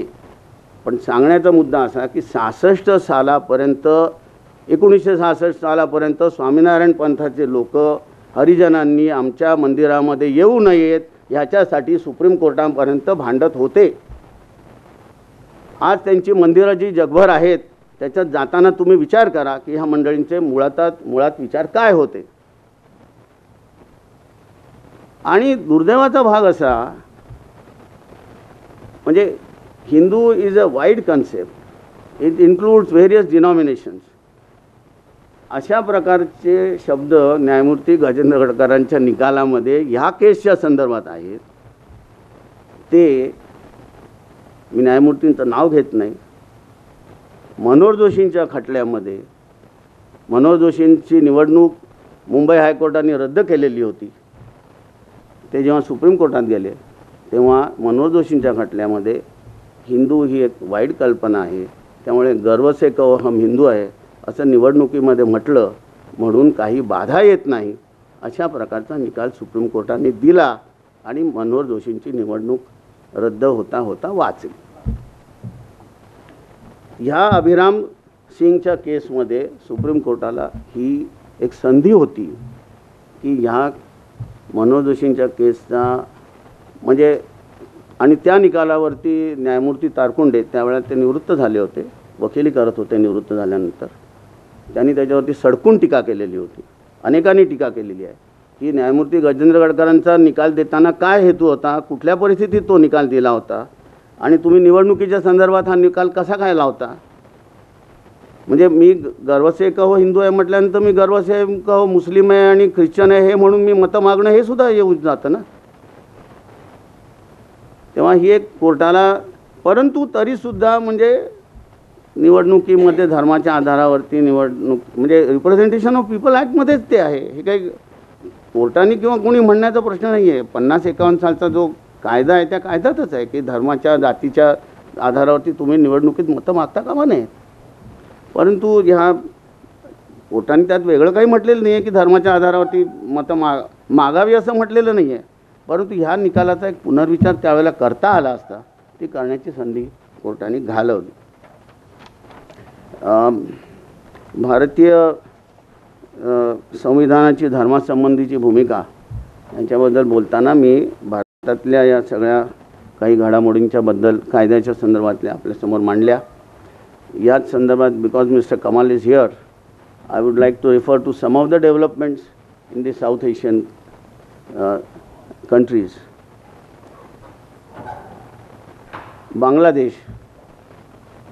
बांगलादेशच्या मुक्तीमध्ये भारतीय सैनिक, भारतीय राज्यकर्ते यांनी फार मोठा भाग घेतलेला होता आणि मुजीबुर रहमान यांनी जी पहिली कॉन्स्टिट्यूशन बनवली ती सेक्युलर कॉन्स्टिट्यूशन बनवलेली. It was a secular constitution which was initially drafted in Bangladesh.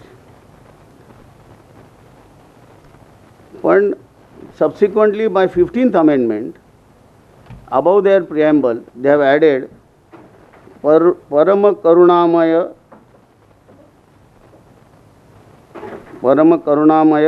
नामे शुरू करिलाम म्हणजे परमप्रिय ईश्वराच्या नावाने सुरुवात करतो. In the praise of the merciful the Allah. आणि बांगलादेशची घटनासुद्धा ही इस्लामिक घटना झालेली आहे. आज बांगलादेश रोहिंग्या मुसलमान बर्मामधून हाकलले जात आहेत म्हणून त्याच्याविरुद्ध बांगलादेशमधले लोक त्रस्त आहेत. बांगलादेश ची अतिशय एक 100 किलोमीटरची बॉर्डर बर्माच्या बरोबर आहे. आणि एक नाफ नावाची नदी आहे. That Naf river divides Bangladesh territory from Burma. त्याच्या पलीकडे राखीन म्हणून प्रॉविन्स आहे, तिथं मुस्लिम बहुसंख्य आहेत. त्या सगळ्यांना तिथून बाहेर काढणं किंवा त्यांना मारणं, त्यांची जाळपोळ करणं अशा प्रकारचे प्रकार बर्मामध्ये किंवा म्यानमारमध्ये चालू आहेत. आणि म्यानमारमध्ये लोकशाही स्थापन व्हावी म्हणून ज्या सुकी यांनी लढा दिला आणि ज्यांना जेलमध्ये टाकण्यात आलं होतं त्या सुकीसुद्धा ह्या गोष्टीबद्दल आज काहीही बोलत नाहीत. हे रोहिंग्या ती नदी क्रॉस करून बांगलादेशमध्ये येतात. कॉक्सिस बाजार हे तिकडचं त्यांचं बंदर आहे, तिकडे जातात किंवा आणखीन कुठे जातात, भारतात येतात, सगळीकडे पसरलेले आहेत. पण ह्याच बांगलादेश बनण्याच्या आधीची गोष्ट आहे. बांगलादेशचे जे हा जो बॉर्डर डिस्ट्रिक्ट आहे बर्माच्या बाजूचा, चकमा प्रॉविन्स, चकमा ट्राईबचे लोक जिथे जास्त आहेत, चितगांग हिल ट्रॅक्स असं ज्याला म्हणतात, ज्याच्यातली 95% लोक हे चकमा आणि बुद्धिस्ट समाजाचे होते. आणि ज्या वेळेला पार्टिशन झालं, जेव्हा रॅटक्लिफनी बाउंड्री बनवली, त्यावेळेला केवळ त्या जिल्ह्याला बरोबर भारताकडून ॲक्सेस नाही, only because Indian territory doesn't have an access to that district was given to Pakistan. Pakistan constructed a dam on river Karnafuli in that district. Consequently, 40,000 Chakmas were displaced and they were thrown out from East Bengal and they have all landed into India. 71 साली जेव्हा बांगलादेशची लढाई झाली त्यावेळेला बांगलादेशमध्ये जवळजवळ 30% हिंदू बौद्ध संख्या होती, त्या 9 ते 10% आली. Population of non Muslims was around 30% in 1971. It has been reduced to 9 to 10%. In what is today's Pakistan, the non-Muslim population was around 20% at the time of partition. It is reduced to 2%. And not merely Hindus and Sikhs and Christians, but even some sects of Muslims like Ahmadiyas, they are declared to be non-Muslims. बांगलादेशमध्ये एक आणखीन एक interesting घटना घडते ती अशी की बांगलादेशच्या सुप्रीम कोर्टच्या बाहेर there is a statue of lady of justice and there is a demand that statue should be removed and some replica of Quran should be brought in over there. And it is said that the present prime minister of Bangladesh is not taking any stand on that.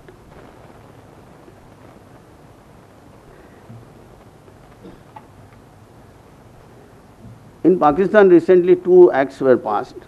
One was Amendment to the Criminal Law for Protection of Minorities Act, and which was demanded for a long time by the minorities.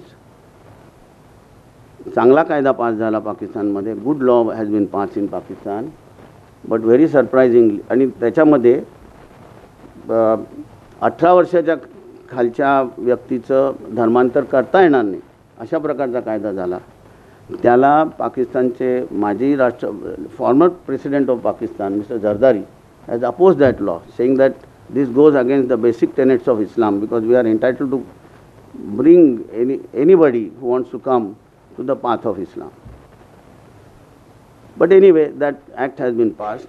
And another good act which has been passed in Pakistan, which is the Hindu marriage law, which was expected long time, but it had not been passed.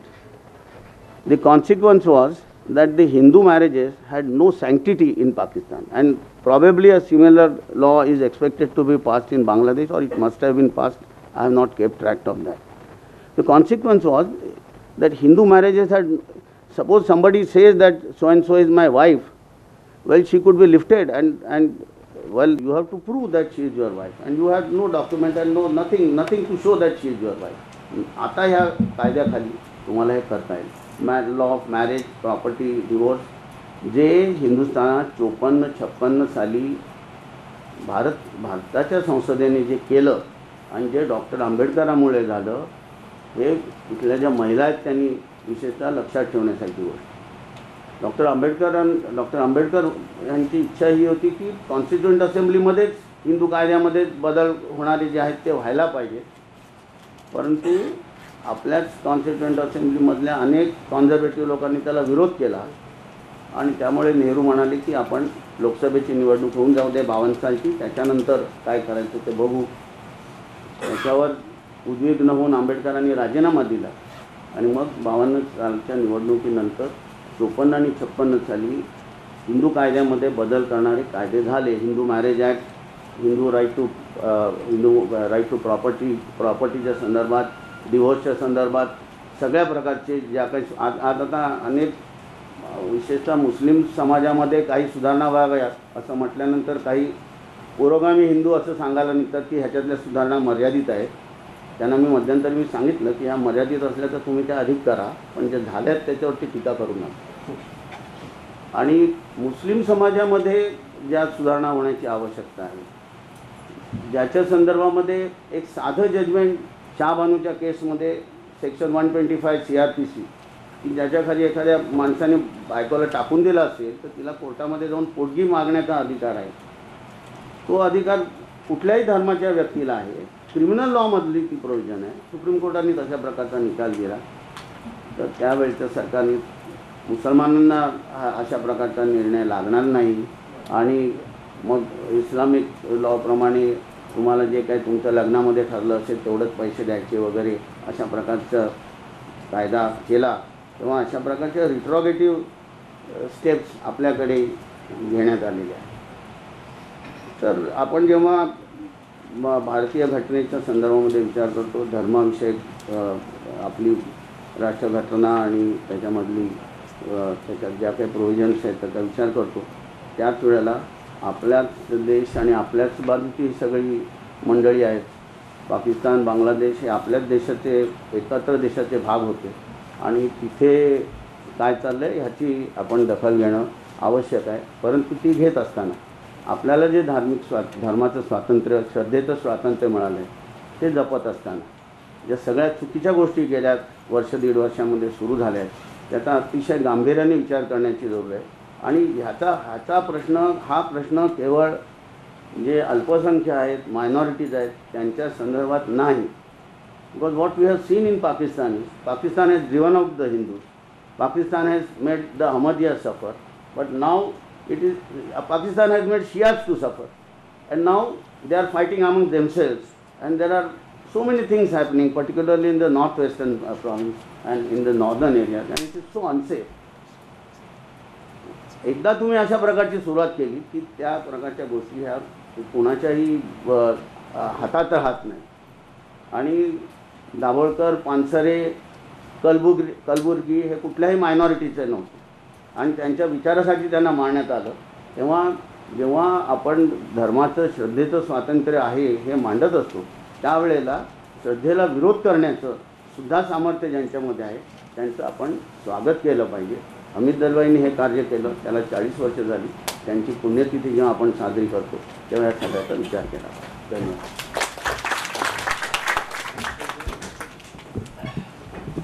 आता या पहिल्या उद्घाटनाच्या सत्राचं अध्यक्षीय मनोगत भाई वैद्य व्यक्त करतील आणि मी सर्वांना अशी विनंती करेल की दुसरं सत्र आपण लगेचच सुरू करणार आहोत.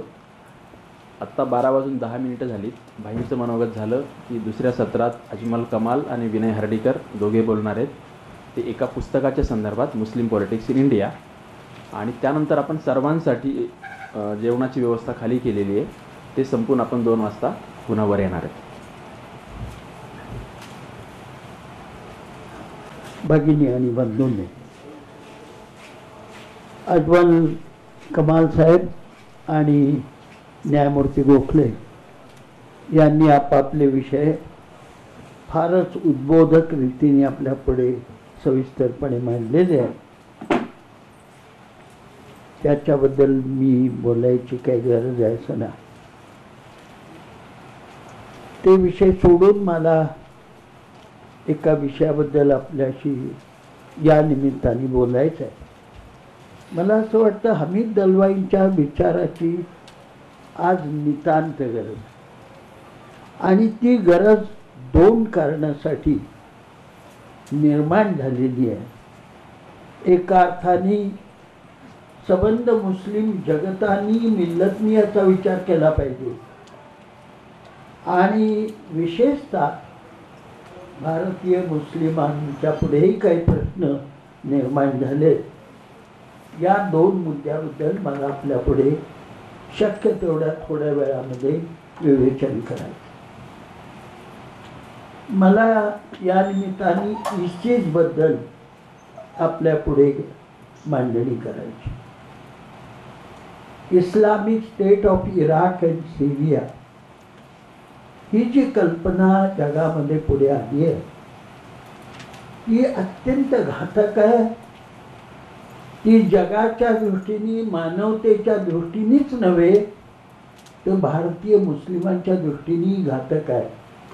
हा मुद्दा मला या ठिकाणी आवर्जून मांडायचा.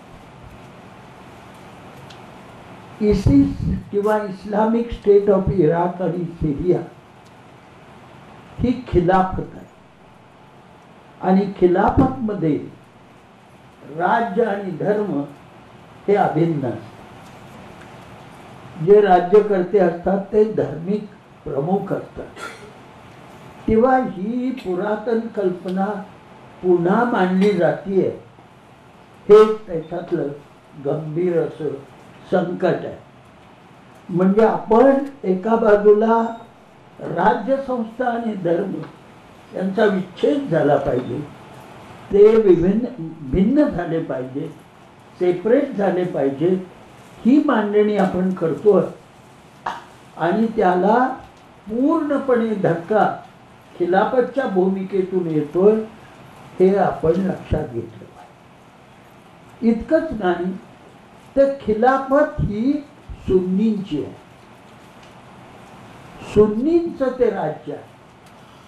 बगदादीचं जी खिलाफत आहे ते सुन्नींचं राज्य. जरी त्याला इस्लामिक स्टेट म्हणत असले तरी मुस्लिमामध्ये जे अनेक पंथ आहेत ते सोडून ते सुन्नी पुरतच मर्यादित आहे. ही गोष्ट लक्षात घेतली पाहिजे. ज्याचा उल्लेख आत्ताच गोखलेंनी अहमदियांच्या अनुषंगाने केला. आपल्याला माहितीच आहे की पाकिस्तानमध्ये अहमदियांच्या कत्तली झाल्या. अहमदिया म्हणजे कोण हे जरा समजावून घेणं जोग आहे.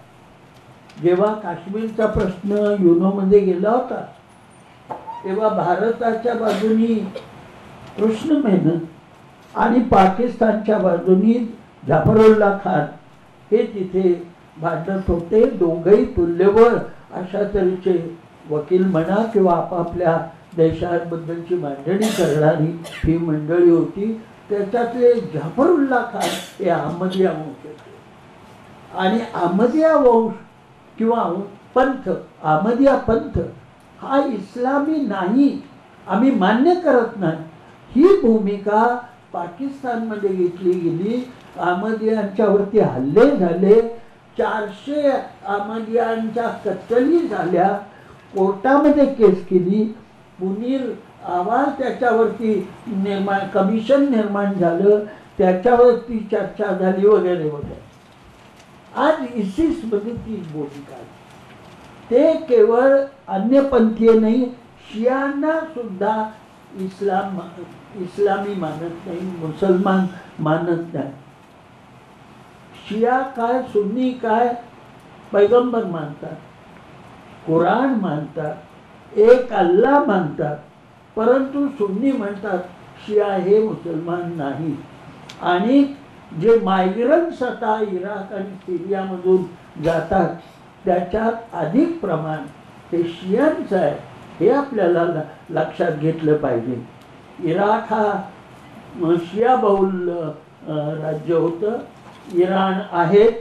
तेव्हा अशा परिस्थितीमध्ये जी इराकचं ISISचं संकट संबंध जगातल्या मुस्लिमांच्यावर आलंय त्याचा विचार गंभीरपणे करायची गरज आहे.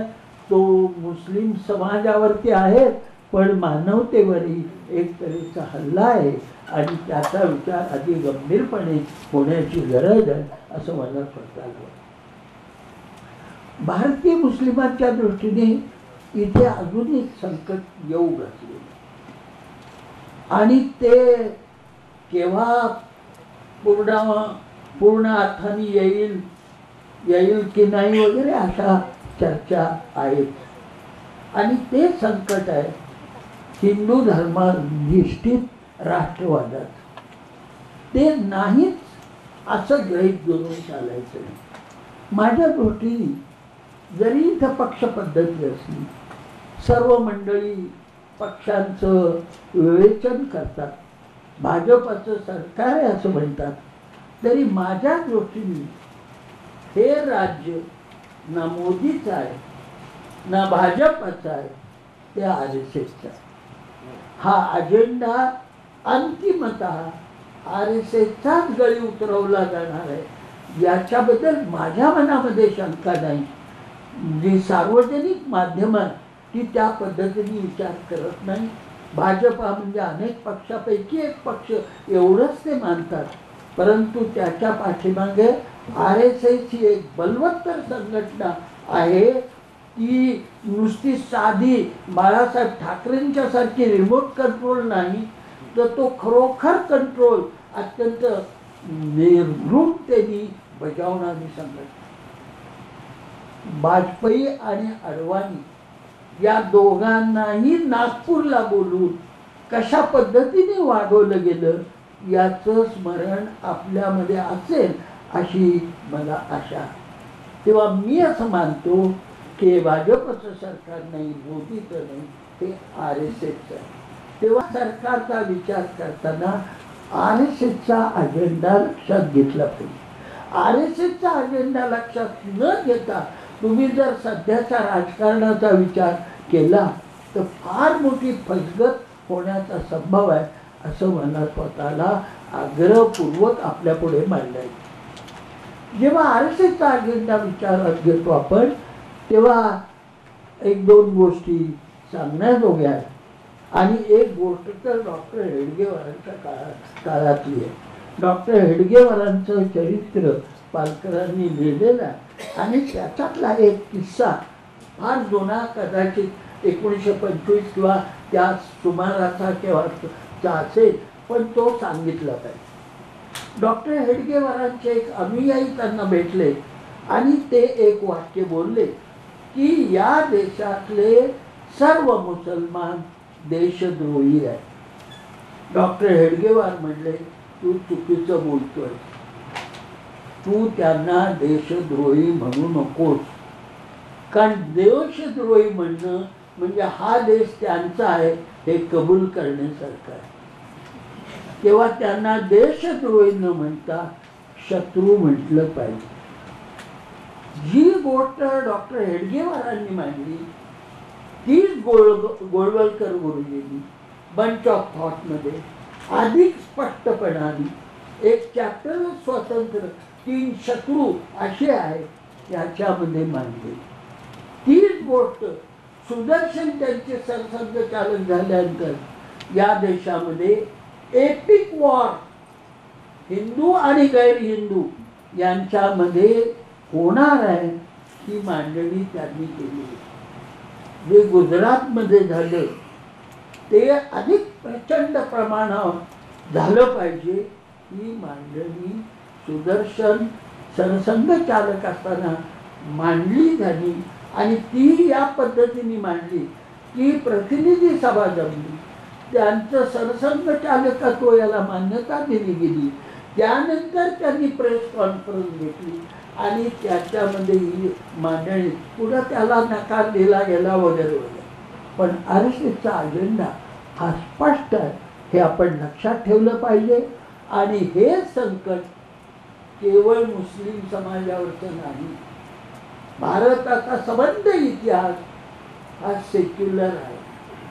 राज्यसंस्था ही कधीही धर्माची राहिली आणि त्याची 3 ठळक उदाहरणे म्हणजे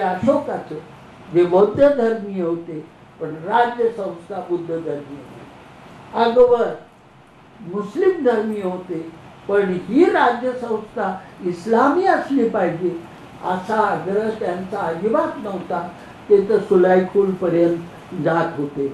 आणि तिसरी गोष्ट, छत्रपती शिवाजी महाराजांचं त्यांनी स्वराज्य निर्माण केलं, पण ते हिंदू स्वराज्य नव्हतं, हिंदवी स्वराज्य. इतिहास असा आहे आणि त्यामुळं इथं काही वेगळं होणारच नाही असं आपण गृहीत धरणं ही फार मोठी चूक होईल. आणि जर हिंदू धर्माधिष्ठित किंवा कोणत्याही धर्माधिष्ठित राज्य निर्माण होणं म्हणजे त्या देशात तो देश छिन्न विच्छिन्न होणं, नष्ट होणं असाच त्याचा अर्थ आहे. या दोन्ही गंभीर मुद्द्यांचा विचार संबंध भारतीयांनी तर केला पाहिजे, पण विशेषतः भारतीय मुस्लिमांनी केला पाहिजे. आणि मला असं वाटतं की यामुळं त्यांना हमीद दलवाई यांच्या विचाराकडे आल्याशिवाय दुसरं काहीही गत्यंतर नाही असं माझं स्वतःचं मत आहे. मुस्लिमांनी त्याचा अधिक गंभीरपणाने विचार करावा एवढंच मला या निमित्ताने सांगायचं आहे. साधनेनी हे जे इथं चर्चासत्र आयोजित केलं आहे त्याबद्दल साधना आणि विशेषतः संपादक विनोद खोपचार यांना मी मनपूर्वक धन्यवाद देतो. आणि अशी विनंती करतो की अशी चर्चासत्र विशेषतः हमीद दलवाईंच्या विचारावरती त्यांनी सातत्याने भरवत राहावं अशी विनंती करून आपल्या सर्वांना धन्यवाद देऊन वेळेचं भान लक्षात घेऊन मी माझं भाषण संपवतो.